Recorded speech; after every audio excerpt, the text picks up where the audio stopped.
আসসালামু আলাইকুম রহমতুল্লাহি ওবরকাতুহু। সম্মানিত দর্শক, পালানো একটা আর্ট, একটা শিল্প। যুদ্ধ করা যেভাবে একটি দক্ষতা, যুদ্ধে জয়লাভ করা যেভাবে একটি কৌশল, এবং জয়লাভ করার পর ক্ষমতা সুসংহত করে সুশাসন প্রতিষ্ঠা করা যেমন সফলতা এবং সার্থকতা, তেমনি যুদ্ধক্ষেত্র থেকে পিছিয়ে যাওয়া এবং যুদ্ধক্ষেত্র থেকে পালিয়ে যাওয়া, এটিও একটা আর্ট, বিশাল আর্ট। এই পৃথিবীতে যত বিখ্যাত গেরিলা যোদ্ধা রয়েছেন, যেমন চে গুয়েভারা, ধরুন নেলসন ম্যান্ডেলা, তারপর শেরশাহ, আমাদের পাক ভারত উপমহাদেশকে বলা হয় সারা দুনিয়ার কিংবদন্তির শাসক শেরশাহ। ওনারা সবাই খুব বিখ্যাত গেরিলা যোদ্ধা ছিলেন এবং সম্মুখ যুদ্ধের চাইতে গেরিলা যুদ্ধ দিয়েই কিন্তু তারা ক্ষমতার শীর্ষ পর্যায়ে পৌঁছে গেছেন। আরও একজন লোক ছিলেন, ইখতিয়ার উদ্দিন মোহাম্মদ বিন বখতিয়ার খিলজি। তো এরকম অসংখ্য লোকের নাম আমি বলতে পারবো, অসংখ্য লোকের নাম বলতে পারবো যারা যুদ্ধক্ষেত্রে যুদ্ধ করার চাইতে প্রতিপক্ষকে প্রলুব্ধ করে যুদ্ধের মাঠে আনা, তারপর তাদেরকে ঘোরানো এবং তাদের সঙ্গে কোনো যুদ্ধ না করে পালিয়ে যাওয়া। এরপর আবার ফিরে এসে যারা পালাচ্ছিলেন বা ফিরে যাচ্ছিলেন তাদের মধ্যে নতুন একটা সংঘাত তৈরি করা, এবং এভাবে করে করে করে করে তারা এক একটা ইতিহাস তৈরি করে ফেলেছেন। এই কারণে বলা হয় যে যুদ্ধ যেমন একটি সফলতা, যুদ্ধ যেমন একটা কৌশল, যেমন একটা আর্ট, তেমনি যে কোনো যুদ্ধে সৈনিকদেরকে কিভাবে পালাতে হয়, পশ্চাৎপদ হতে হয়, এটা জানতে হবে। এবং সবসময় দেখবেন যে পৃথিবীর সবচেয়ে শক্তিশালী যে প্রাণীগুলো, শক্তিশালী প্রাণী যাদেরকে পাওয়ার ইউনিট বলা হয়, তাদের পিছনের পায়ে শক্তি থাকে। যেমন ঘোড়া, আপনি দেখবেন যে ঘোড়া যত শক্তি তার পিছনের পায়ে, এবং ঘোড়ার একটা লাথি সঙ্গে সঙ্গে একটা কুমির মারা যায়। তারপর জেব্রার যে শক্তি, তার পুরো শক্তিটাই তার পায়ে, পিছনের পায়ে, এবং জেব্রার একটা লাথি সহ্য করার মতো ক্ষমতা বাঘ কিংবা সিংহের নেই, এত শক্তিশালী। তো আমাদের যে গাড়িগুলো আমরা যে গাড়িগুলো চালাই, দেখবেন যে ফ্রন্ট এক্সেল, রিয়ার এক্সেল, এবং যত গাড়ি যত শক্তিশালী হর্স পাওয়ার, সেই হর্স পাওয়ারের মধ্যে 4 হুইল ড্রাইভে তাদের পেছনের চাকাতে শক্তি বেশি থাকে। আর যে গাড়িগুলো লাইট ভেহিকেল আমরা সাধারণত চালাই, এই চাকাগুলো সামনের দিকে বেশি থাকে। আবার ধরুন মানুষের ক্ষেত্রে যদি আপনি ধরেন, যারা বক্সিং করেন, মারামারি করেন, তলোয়ারবাজি করেন, তারা হাতকে শক্তিশালী করেন, পেশিবহুল করেন। কিন্তু যারা রাষ্ট্র পরিচালনা করেন, তারা হাতের চাইতে পাকে বেশি শক্তিশালী করেন। এই যে সেনাবাহিনী যে লেফট রাইট করে, সারাক্ষণ যে লেফট রাইট করে, এই লেফট রাইটের মধ্যে মূলত তাদের পাকে সচল রাখা। বিজ্ঞানের দৃষ্টিতে যদি আপনি পায়ের কার্যকারিতা দেখেন, যে পায়ের তলাতে আপনার মস্তিষ্কের পুরো মানচিত্র দেওয়া আছে, যে পায়ের তলায় কোথায় চাপ দিলে আপনার হার্টের ভালো হবে, কোথায় চাপ দিলে চোখ ভালো হবে, কোথায় চাপ দিলে মস্তিষ্ক ভালো হবে, পুরো পায়ের নিচে তার একটা মানচিত্র, ম্যাপ এবং মেন সুইচ পায়ে দেওয়া হয়েছে। পায়ের দুটো গোড়ালির জয়েন্ট এবং হাঁটুর যে জয়েন্ট, এই দুটো জয়েন্টের শক্তিমত্তার উপর একটি পুরুষের পৌরুষ নির্ভর করে, একটি নারীর নারীত্ব নির্ভর করে, এবং এই কাজগুলো করা হয়েছে মূলত সামনে এগোনোর জন্য অথবা পেছনে পেছানোর জন্য। এবং এই যে দেখুন আমরা যে পা ভাঁজ করি, আপনারা পা ভাঁজ করি, সামনের দিকে কিন্তু আমরা পা ভাঁজ করতে পারি না, পেছনের দিকে পা ভাঁজ করি। ফলে জীবনে 10 বার যদি আপনি সামনে এগোন, তাহলে অন্ততপক্ষে 100 বার আপনাকে পেছনে ফিরে তাকাতে হবে, পিছনে ফিরতে হবে, বা পশ্চাৎপসরণ করতে হবে। এই জন্য পালানো ইজ আর্ট। এখন বর্তমানে রাজনৈতিক যে অস্থিতিশীলতা চলছে, এটা নিয়ে কে পালাবেন না নানা রকম গুজব রয়েছে। এবং আপনারা দেখেন যে আওয়ামী লীগের যারা লোকজন রয়েছেন তাদের কাছ থেকে শিক্ষা গ্রহণ করেন যে তারা কত ডাইনামিক্যালি, কত ম্যাটিকুলাসলি, কত সতর্কতার সাথে, কত সাবধানতার সাথে তারা পালিয়ে গেছেন। আমরা তাদের কারোরই একটি পশম স্পর্শ করতে পারিনি। যে সমস্ত লোকের উপর আমাদের রাগ ছিল, খুব বেশি ক্রোধ ছিল, যাদেরকে পেলে আমরা একদম পাড়িয়ে তছনছ করে ফেলতাম, গালের ৩২টা দাঁত খুলে ফেলতাম।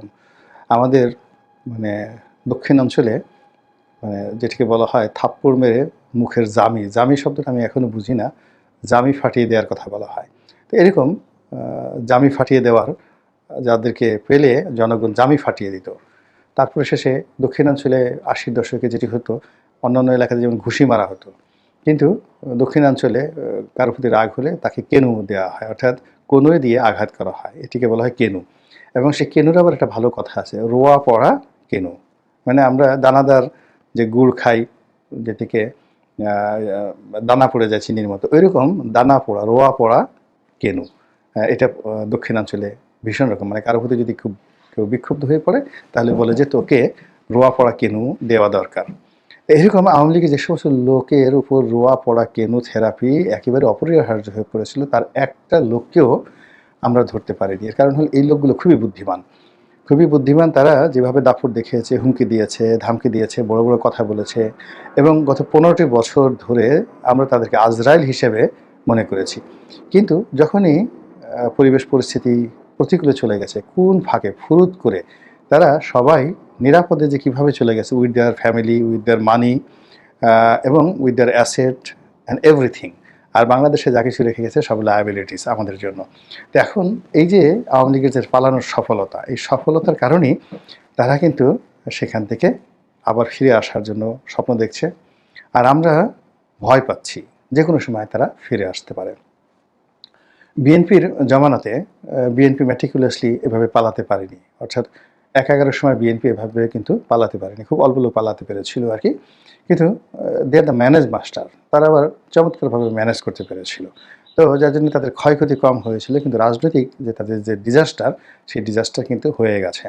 তো তারা যদি আওয়ামী লীগের মতো ব্যাপক হারে পালাতে পারতো এবং বিদেশে গিয়ে তারা শক্তি সঞ্চয় করতে পারতো, অক্ষুণ্ণ রাখতে পারতো সব কিছু, তাহলে আওয়ামী লীগ এতদিন থাকতে পারতো না। তো এখন যে একটা দোদুল্যমান অবস্থার মধ্যে আছে, অনেকের আমাশয় শুরু হয়ে গেছে এই বর্তমান অস্থিতিশীল অবস্থায়। অর্থাৎ আমি ২০২৫ সনের এই মার্চ মাসের শেষ সপ্তাহের কথা বলছি। অনেকের এই রাজনীতির ময়দানে রীতিমতো ডিসেন্ট্রি, আমাশয় শুরু হয়ে গেছে, আসে আসে ভাব। অনেকের যারা দোয়া দরুদ পড়েন, তসবি টিপতে গিয়ে সুবহানাল্লাহ আলহামদুলিল্লাহর পরিবর্তে অন্য কিছু চলে আসছে। অনেকে এতেকাফে বসেছেন ভালো কিছু পাওয়ার জন্য, আবার অনেকে এতেকাফ বসার পরও সেটা ছেড়ে দিয়েছেন, টেনশনে এতেকাফ হচ্ছে না। তারপর রাস্তাঘাটে হই হুল্লোড় নেই এবং পুরো পরিস্থিতি কেমন যেন একটা ভীতিকর অবস্থা। চারিদিকে শুধু নানা রকম গুঞ্জন, এটা আসবে, ওটা আসবে, এটা হবে, ওটা হবে। এই সব মিলিয়ে এখন সাহস দেখানোর কোনো স্কোপ নেই। তারপরে এখন স্থিতিশীল কোনো অবস্থা তৈরি হওয়ার কোনো প্রেক্ষাপট নেই। এখন যারা সাধারণ মানুষ তারা চুপ থাকবেন এবং ক্ষমতার ছড়ি যাদের হাতে, তারা ক্ষমতার ছড়ি ঘোরাবেন। এবং ক্ষমতার ছড়ি গত ৭ মাসে অন্তত ৭ থেকে ৮ বার বিভিন্ন পয়েন্টে ঘুরপাক খেয়েছে এবং এখনও কিন্তু ঘুরপাক খাচ্ছে। অর্থাৎ এই ক্ষমতার ছড়িটি কোনো বিশেষ ব্যক্তি বা বিশেষ গোষ্ঠীর হাতে স্টেবল অবস্থায় নেই। তো যখন আপনি ধরুন গোকরা সাপের ফনা, এটি যেদিকে মুখ করে ওইদিকে কিন্তু সর্বনাশ ঘটে থাকে। কিংবা আপনারা যারা একটা বিখ্যাত সিনেমা আছে মিস্টার ইন্ডিয়া, তো মিস্টার ইন্ডিয়াতে আপনার অনিল কাপুরের যে অনবদ্য অভিনয় আপনারা দেখেছেন, এবং বোগাম্বো হিসেবে অমরিশ পুরীর অভিনয় আপনারা দেখেছেন। সেইখানে হঠাৎ করে দেখা গেল যে অনিল কাপুর একটি পোশাক পরার সঙ্গে সঙ্গে ভ্যানিশ হয়ে যান, তাকে দেখা যায় না। তো তার হাতে যদি চাবুক থাকে, তার হাতে যদি বন্দুক থাকে, সেটা ঘুরতে থাকে, বিভিন্ন জায়গাতে ঘুরতে থাকে। অর্থাৎ বন্দুক এবং চাবুকটি দেখা যায়, কিন্তু তার পিছনের মানুষটিকে দেখা যায় না। তো এর ফলে সেখানে কী রকম পরিবেশ পরিস্থিতি তৈরি হয়, সেই সিনেমা যারা দেখেছেন মিস্টার ইন্ডিয়া তারা খুব ভালো করে জানেন। তো এখন আমাদের এই অবস্থা হচ্ছে কি, চাবুক আছে, বন্দুক আছে, বন্দুকের গুলি আছে, ক্ষমতা আছে, সব কিছু ঘুরছে, কিন্তু পিছনে নিয়ন্ত্রক কে? এটা কি মিস্টার ইন্ডিয়া, নাকি মিস্টার টিন্ডিয়া, নাকি মিস্টার সিন্ডিয়া? নাকি মিস্টার আমেরিকা, আমরা জানি না। আমরা জানি না, বলতে পারি না যে আমরা ভোট দিতে পারবো কি পারবো না। ইলেকশন যে ডিসেম্বরে হবে কি হবে না, শতভাগ আমরা বুকে হাত দিয়ে বলতে পারছি না। নির্বাচন হলে কেমন নির্বাচন হবে বলতে পারছি না। ভোটাররা কি আসবে, নিশ্চিন্তে ভোট দিতে পারবে? জনগণের রায় সেখানে প্রতিফলিত হবে আমরা বলতে পারছি না। আওয়ামী লীগে আসবে কি আসবে না, জামাতের অবস্থা কি হবে, বিএনপির সঙ্গে শেষ পর্যন্ত কারা থাকবে, বিএনপির মনোনয়ন কারা পাবে, বিএনপির বিদ্রোহী কারা হবে, বিএনপি যদি ক্ষমতায় আসে তারেক রহমান কি প্রধানমন্ত্রী হবেন, তিনি এখনও কেন দেশে আসছেন না? এরকম হাজারো প্রশ্ন, হাজারো অনিশ্চয়তা এবং হাজারো নির্বাক অনুভূতি। কিছু অনুভূতি আছে can better imagine than describe, আমরা বুঝতে পারি, সবাই বুঝতে পারি, কিন্তু আমরা সেই কথাগুলো বলি না বা বলতে পারছি না। তো আমাদের যে জন্ম, কিভাবে আমাদের জন্ম হলো, পিতামাতার দৈহিক মিলনে আমাদের জন্ম হয়েছে, আমরা জানি, সবাই জানি, কিন্তু আমরা এই কথা কি বলে বেড়াই বা বলতে পারি বা এটার বাস্তবতা তুলতে পারি? এভাবে এই সমাজে এখন এই রাষ্ট্রে অনেক কিছু হচ্ছে, আমরা দেখছি, কিন্তু আমরা বেকুবের মতো সব কিছু অনুধাবন করছি। তো সেই দিক থেকে এই বর্তমান সময়কে যারা খুব ভয় পাচ্ছেন এবং বর্তমান সময়ের দ্বারা যারা ক্ষতিগ্রস্ত হবেন বলে আশঙ্কা করছেন, তাদের জন্য সর্বশ্রেষ্ঠ সময় হলো এখন পালিয়ে যাওয়া। এখন যদি যারা পালিয়ে যাবেন না, জিদ করে দাঁড়িয়ে থাকবেন, তারা 50-50 বিজয়ী হতে পারেন অথবা নাও হতে পারেন। কিন্তু শক্তিমত্তা আছে, কিন্তু ভয়ও আছে, ডরও আছে, যেখানে আপনি ম্যাথমেটিক্যালি কোনো কিছু কাউন্ট করতে পারছেন না, ক্যালকুলেট করতে পারছেন না। আপনি মরুভূমির মধ্যে হারিয়ে গেছেন, তারপর মরীচিকা দেখছেন, সঙ্গীর সাথে কেউ নাই, আপনার হাতে কোনো কম্পাস, কোনো কিছু নাই। সেখানে আপনি যত বেশি দৌড়াদৌড়ি করবেন, ঘোরাফিরি করবেন, তত বেশি আপনার শক্তি ক্ষয় হবে, আতঙ্ক তৈরি হবে, আপনি শেষ হয়ে যাবেন। সেক্ষেত্রে হলো স্থির থাকা। আপনি যদি চোরাবালির মধ্যে পড়ে যান, যত বেশি নড়াচড়া করবেন, তত বেশি আপনি গর্তের মধ্যে ঢুকে যাবেন।